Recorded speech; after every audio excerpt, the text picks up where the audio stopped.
नमस्कार, मी पंजाब डक. आज आहे 10 ऑगस्ट 2025 आणि मी माझ्या शेतामध्ये आणि या ठिकाणून माझ्या महाराष्ट्रातल्या शेतकऱ्याला अंदाज देणार आहे. राज्यात सांगायचं झालं तर आणखीन जवळपास 10, 11, 12 राज्यात असं विखुरलेल्या स्वरूपाचं दररोज वेगवेगळ्या भागात पाऊस पडणारच आहे, म्हणून हा अंदाज लक्षात यायचा. म्हणजे सांगायचं झालं तर पूर्व विदर्भ, पश्चिम विदर्भ, दक्षिण महाराष्ट्र, उत्तर महाराष्ट्र, कोकणपट्टी, खानदेश दररोज वेगवेगळ्या भागामध्ये पाऊस पडत जाईल म्हणून हे प्राथमिक स्वरूपाचा अंदाज घ्यायचा आहे. पण काय झालं, हे करत असताना मला उत्तर महाराष्ट्रातल्या शेतकऱ्याचे फोन आले.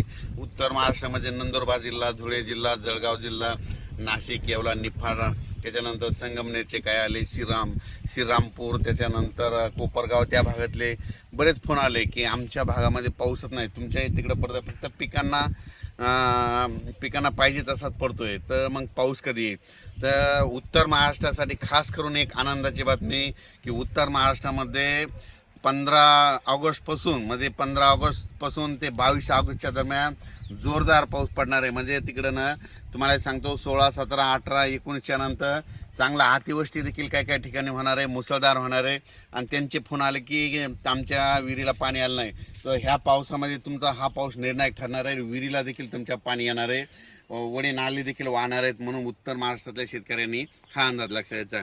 त्याच्यानंतर परत सांगू इच्छितो की मुंबई, पुणे, नाशिक, संगमनेर, इगतपुरी ह्या कोकणपट्टी त्या भागातल्या सर्व शेतकऱ्यांना सांगू इच्छितो की तुम्ही काय करा, म्हणजे तुमच्याकडं म्हणजे 17 ते 22च्या दरम्यान म्हणजे 17 ऑगस्टपासून 22च्या दरम्यान मुंबई असो, पुणे असो, त्याच्यानंतर नाशिक, इगतपुरी या भागामध्ये अतिमुसळधार पाऊस पडणार आहे. म्हणून हे अंदाज लक्षात. मुंबईला देखील म्हणजे असा पाऊस पडेल की तिथलं काही ठिकाणचं म्हणजे पाणी साचण्याची शक्यता आहे. म्हणून हा मुंबईकरांनी खास करून हे म्हणजे 17 ते 22 अंदाज लक्षात घ्यायचा. त्याच्यानंतर पुण्याकडे खूप पाऊस पडत असल्यामुळे तिथलं परत त्या नद्याला पाणी येणार, परत तळ्यांचं पाणी सोडावं लागणार. त्याच्यामुळे परत पूर परिस्थितीमध्ये सांगली, कोल्हापूरकडं तिकडे परत पूर परिस्थितीला सामोरं जावं लागणार. म्हणून तिकडे देखील नद्याला पाण्याला पूर येणार आहे. म्हणून हे अंदाज सांगली, सातारा, कोल्हापूर या शेतकऱ्यांनी लक्षात घ्यायचं.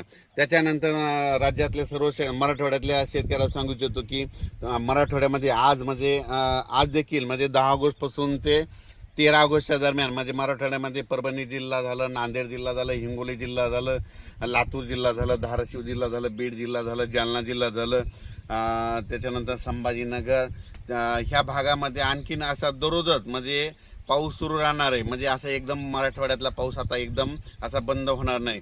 आणि सगळ्यात महत्त्वाचं सर्व शेतकऱ्यांना महाराष्ट्रातल्या सांगू इच्छितो की राज्यामध्ये मागच्या महिन्यात कसं समजा थोडी उघाड दिली होती, खंड म्हणजे 10-15 दिवस पाऊस पडला नव्हता. तर हे ऑगस्ट महिना संपूर्ण पावसाचाच जाणार आहे, याच्यात उघाड भेटणार नाही. म्हणून शेतकऱ्यांनी काय करायचं, जशी वेळ भेटत तर काय होणार आहे की सकाळी 9 ते दुपारी 2च्या दरम्यानपर्यंत थोडं हवामान कोरडं राहील, ऊन पडणार आहे. तितक्यामध्ये तुम्ही काय करा, ह्या 14 तारखेपर्यंत शेतकऱ्यांनी कामं करून घ्या. कारण की 15च्या नंतर राज्यातला पाऊस वाढतच जाणार आहे. 15च्या नंतर परत सांगायचं तर पूर्व विदर्भ म्हणजे 16 तारखेपासून तर 22 तारखेच्या दरम्यान पूर्व विदर्भात देखील खूप मोठा पाऊस राहणार आहे. म्हणून पूर्व विदर्भातल्या 6 जिल्ह्यातल्या शेतकऱ्यांनी हा अंदाज लक्षात घ्यायचा. म्हणजे नागपूर, वर्धा, भंडारा, गोंदिया, चंद्रपूर, यवतमाळ, त्याच्यानंतर वाशिम, हिंगोली, त्याच्यानंतर बुलढाणा, अकोला, अमरावती या भागात देखील म्हणजे ह्या 16 ऑगस्टपासून म्हणजे 15 ऑगस्ट ते 22च्या दरम्यान चांगला मोठा पाऊस पडणार आहे, वडे नाले वाढणारा पडणार आहे. आणि तिकडं त्याच्यानंतर हे पाऊस जास्त विदर्भात असल्यामुळं तुम्हाला एक सांगू इच्छितो की विदर्भामध्ये जे खडकपूर्णा धरण आहे त्याच्या कॅचमेंट एरियात पडणार आहे. म्हणून खडकपूर्णाचं पाणी येलदरीला येते. मग ती खडकपूर्णा देखील ह्या ऑगस्टपर्यंत 100% भरून जाणार आहे. त्याचं पाणी परत येलदरीला येतंय. येलदरी आता जवळपास 82 झालंय, तर ते देखील भरणार आहे. त्याचं पाणी सिद्धेश्वरला जातंय. ते सिद्धेश्वर म्हणजे ह्या पावसामध्ये 3 धरणं तर मात्र हे 100% ऑगस्टच्या शेवटपर्यंत भरणार आहे. म्हणून ह्या शेतकऱ्यांनी कॅचमेंट एरियातल्या म्हणजे लाभ क्षेत्रातल्या शेतकऱ्यांनी हा अंदाज लक्षात घ्यायचा. त्याच्यानंतर सांगायचं झालं तर आता हे म्हणजे परभणी, नांदेड, हिंगोली आणि जालना, बीड ह्या जिल्ह्याची तहान भागवणारं हे जायकवाडी धरण आहे. हे जवळपास 90-95 पर्यंत गेलंय. आता याच्या पूर्ण होऊन परत एकदा त्या तळ्याचं पाणी सोडावं लागणार आहे. कारण की तुम्हाला सांगतो नाशिककडे देखील म्हणजे 17 ते 22च्या दरम्यान मुसळधार अतिमुसळधार पाऊस पडणार आहे.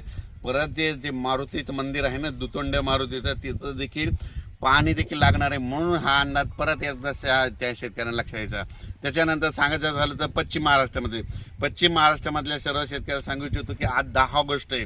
10 ऑगस्ट पासून म्हणजे धाराशिव जिल्हा, सोलापूर जिल्हा, त्याच्यानंतर सांगली, सातारा, कोल्हापूर, पुणे, दोन, कडाष्टी, बीड ह्या पट्ट्यामध्ये म्हणजे आजपासून म्हणजे दररोजच म्हणजे आज 10 ऑगस्ट पासून ते 22 ऑगस्ट दरम्यान दररोज भाग बदलत तसा 14 तारखेपर्यंत वेगवेगळ्या भागात पाऊस पडणार आहे.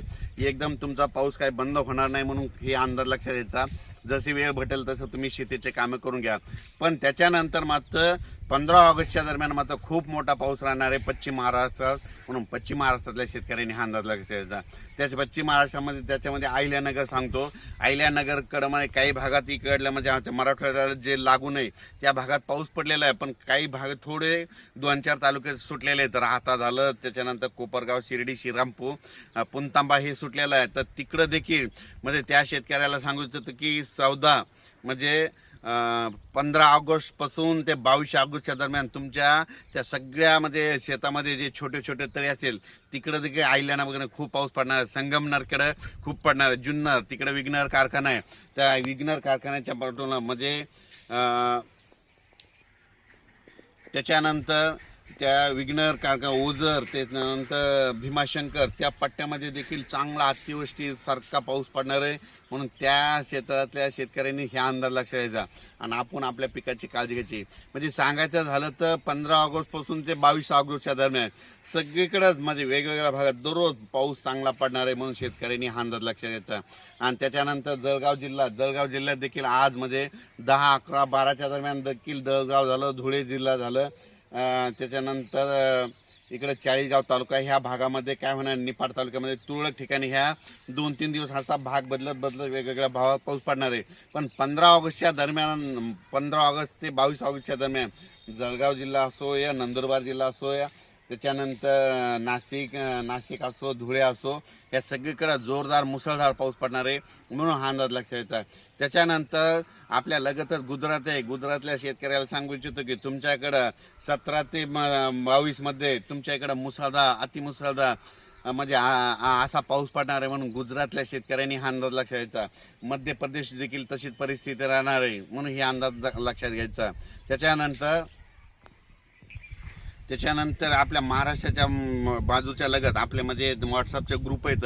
तेलंगणा, आंध्र प्रदेश, इकडे कर्नाटक, त्या कर्नाटक राज्यातले, तेलंगणा राज्यातले आणि आंध्र प्रदेशच्या शेतकऱ्याला सांगू इच्छितो की तुमच्याकडं म्हणजे 17 ते 22 पाऊस हा तुमच्याकडे देखील खूप मोठा असणार आहे. म्हणून तुम्ही तुमचे शेतीचे कामे करून घ्यावी.